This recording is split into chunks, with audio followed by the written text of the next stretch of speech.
Today, we are diving deep into one of the most controversial debates shaking Nigerian security landscape. Sheikh Ahmad Gumi, the Islamic cleric many Nigerians see as a self-appointed negotiator with bandits, is under fire again. Calls for his arrest are trending.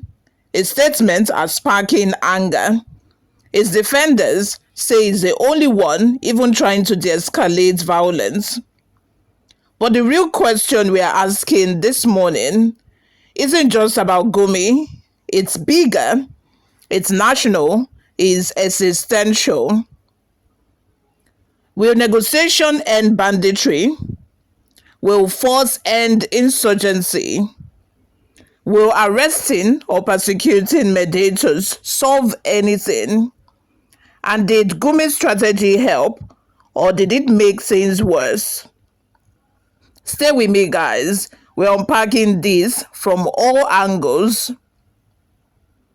And before we go too far, please tap that subscribe button, hit the notification bell, because here, we don't just report news, we break it down, we analyze it, and we make sense of it all together.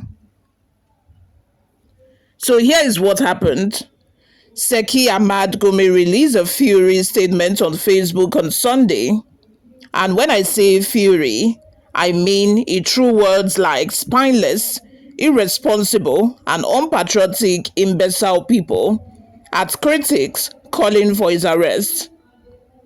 Yes, those were his words, and of course, Nigerian social media space exploded instantly.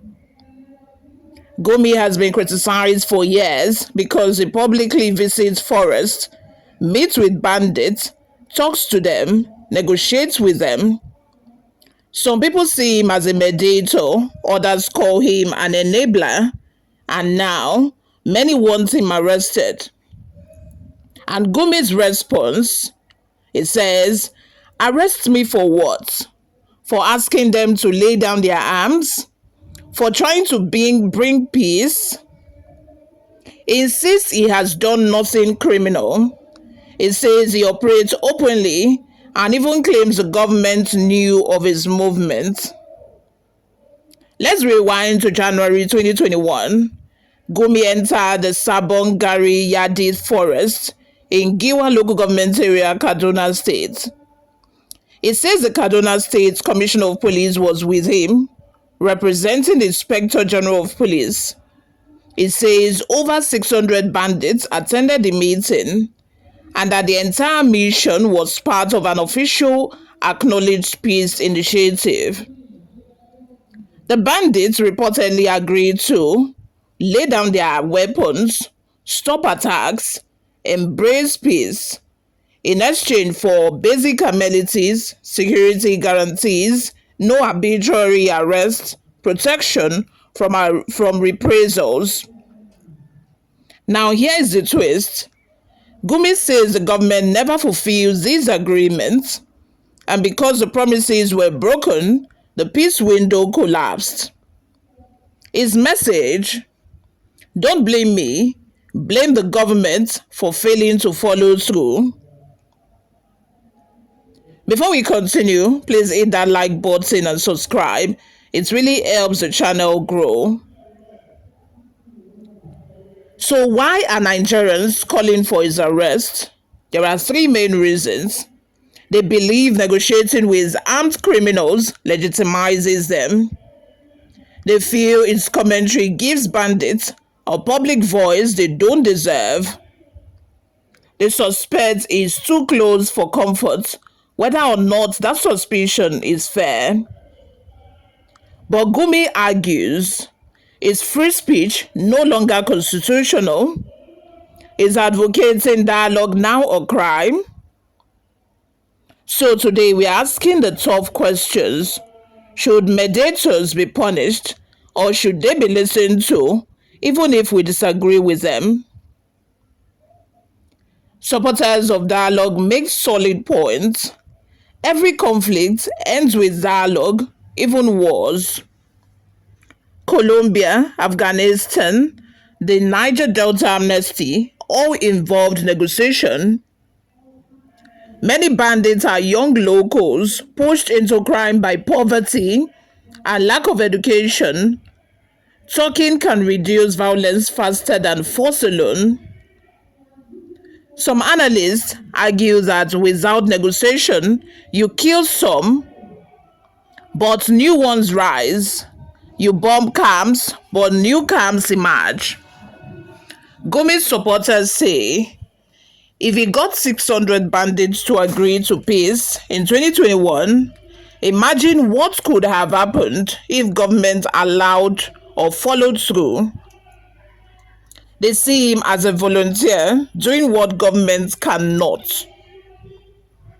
But critics, on the other hand, they have stronger counterpoints.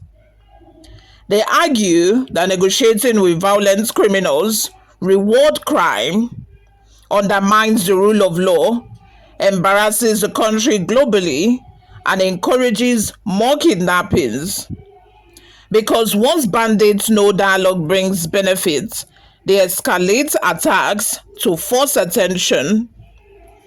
Some Nigerians say Gumi's fame in the forest emboldened bandits, gave them legitimacy, and gave them national visibility they never had before.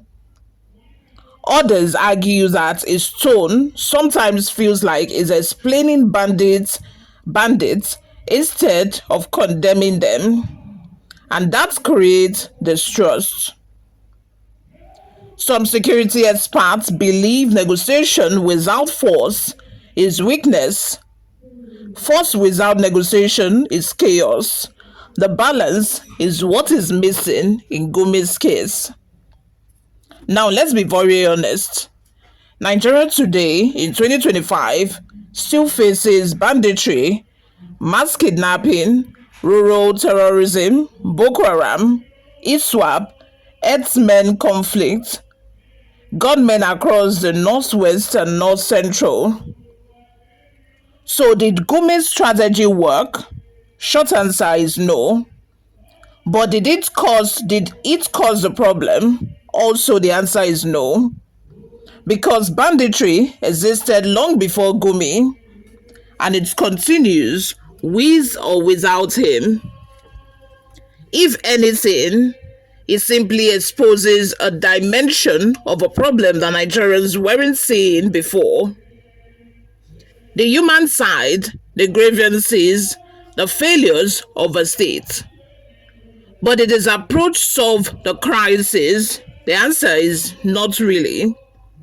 Did it worsen trust between citizens and government? Possibly. Did it spark debate? Definitely. Experts widely agree there is no single solution. Military force alone won't solve it. Nigeria has been fighting Boko Haram for over a decade, thousands of operations, billions spent, yet the problem mutates. Negotiation alone won't solve it. Criminals will always exploit dialogue if there is no consequences. Arresting clerics or mediators won't solve it either.